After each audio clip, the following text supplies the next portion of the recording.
Welcome to the Deep Dive. Today we're looking into the Federal Disaster Assistance Coordination Act. That's H.R.152. Yep, it cleared the House back in January, I believe, and now it's sitting with the Senate Homeland Security Committee. Right, and this isn't just, another bill moving through the system. It feels pretty significant.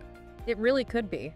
This proposed act, it aims to change how federal disaster relief actually works for the people and communities affected. That's what we want to unpack. Exactly, because when disaster strikes, the absolute last thing anyone needs is getting tangled in, complex forms or just waiting forever for assessments. The bureaucracy. Yeah. So our goal here is to figure out how this act tries to smooth things out, make the whole process more efficient. And it really seems to focus on two main things, doesn't it? It does. First, making it easier for people applying for help to give their information. And second, improving those initial preliminary damage assessments, getting a faster, clearer picture of the impact. Okay, so let's dig into that first one. Streamlining information collection, Section 2. Yeah, that's it. It basically mandates a study and then a plan based on that study. They've got 2 years if it becomes law. 2 years to figure out how to overhaul the way the government gathers info from disaster applicants and grantees. Exactly. And the language they use is pretty telling. Yeah, I noticed that. Modified, streamlined, expedited, efficient, flexible, consolidated, and simplified. That's quite a list. It's ambitious. The core idea is to make it less burdensome for people already going through a terrible time. Less duplication, less time wasted. For anyone listening, that potentially means, fewer forms to fill out, maybe getting help faster. That's the hope, anyway. And what's interesting is how they plan to do it. It's not just one agency figuring this out alone. Right. The collaboration aspect. Precisely. The administrator, and we assume that means FEMA, though it's not explicitly stated right there, has to coordinate. With who? Well, the Small Business Administration, for one, which makes sense.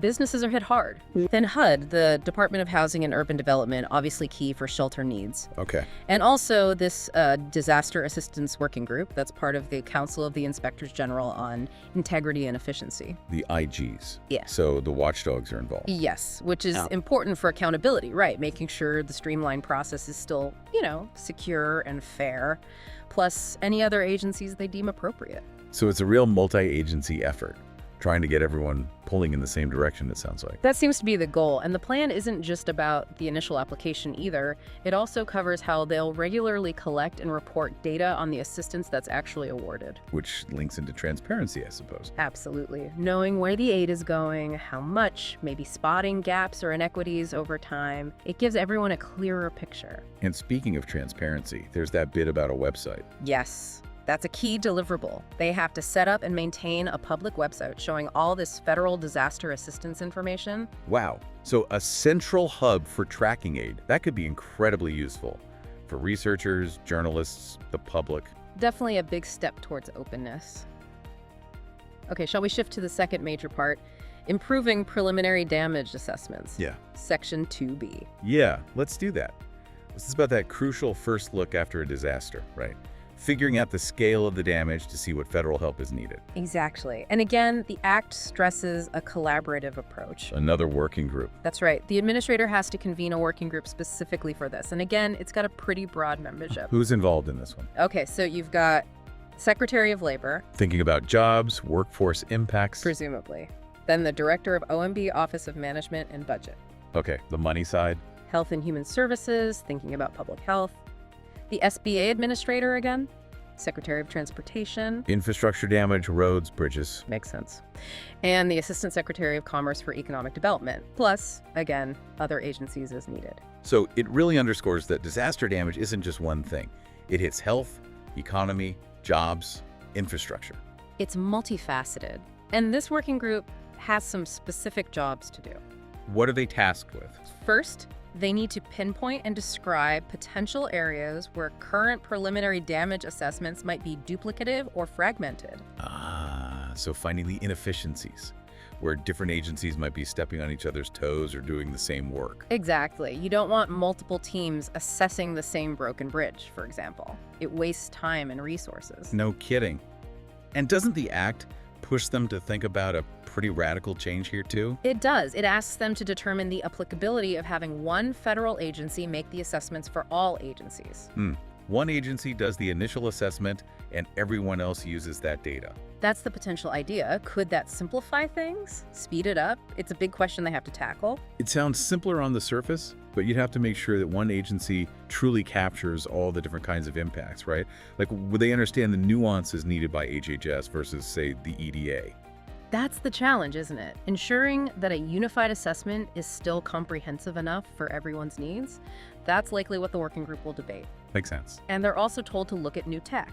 Ah, yes. Emerging technologies. Right. Specifically mentioning unmanned aircraft systems, drones. This ties back to that 2017 FEMA Act, too. Using drones to get a quicker, maybe safer overview of the damage zone? Could definitely speed things up. Get that bird's eye view almost immediately. Okay, so we have these two big efforts. The study and plan for information, and the working group for damage assessments. How does Congress and the public find out what they come up with? That brings us to the reporting requirements. Sections 2C and D. The administrator has to submit one big, comprehensive report. One report covering both areas. Yes. It needs to include the plans for streamlining information collection and the findings from the damage assessment working group, potentially with recommendations. And who gets this report? It goes formally to two key committees: the House Committee on Transportation and Infrastructure and the Senate Committee on Homeland Security and Governmental Affairs. So, the relevant oversight committees in Congress are directly informed. Correct. But it's not just for them. Right, the public access part again. Very much so. The act is clear. This comprehensive report must be made publicly available on the FEMA website. And they get specific about formats, don't they? They do. Pre-compressed, easily downloadable versions in all appropriate formats, and also, if applicable, in a machine-readable format. Why is machine-readable important? Easier for computers to process. Exactly. It's huge for data analysis. Researchers, analysts, even software developers could potentially use that data to understand trends, evaluate effectiveness, maybe build tools. It supports a more data-driven approach. Got it. And where does all the information for this report come from? They can't just rely on internal stuff, can they? No, Section 2E suggests a broad scope for sources: government publications, databases, online resources, info from non-governmental organizations, other public sources. So they're encouraged to look outside the federal bubble at what NGOs are seeing, maybe academic work.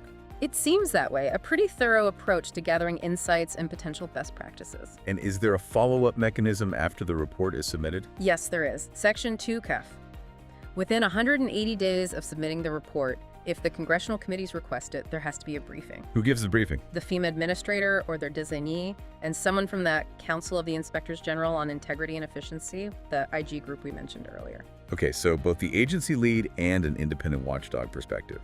That ensures continued oversight and discussion. Right, it keeps the conversation going in Congress. Now, there was that tiny mention, Section 2B of the overall act, about a technical amendment. Just housekeeping. Pretty much. It's just correcting a title reference in the table of contents of a previous law, the FAA Reauthorization Act of 2018, making sure the legislative records line up perfectly.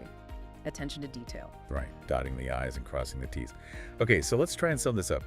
The Federal Disaster Assistance Coordination Act.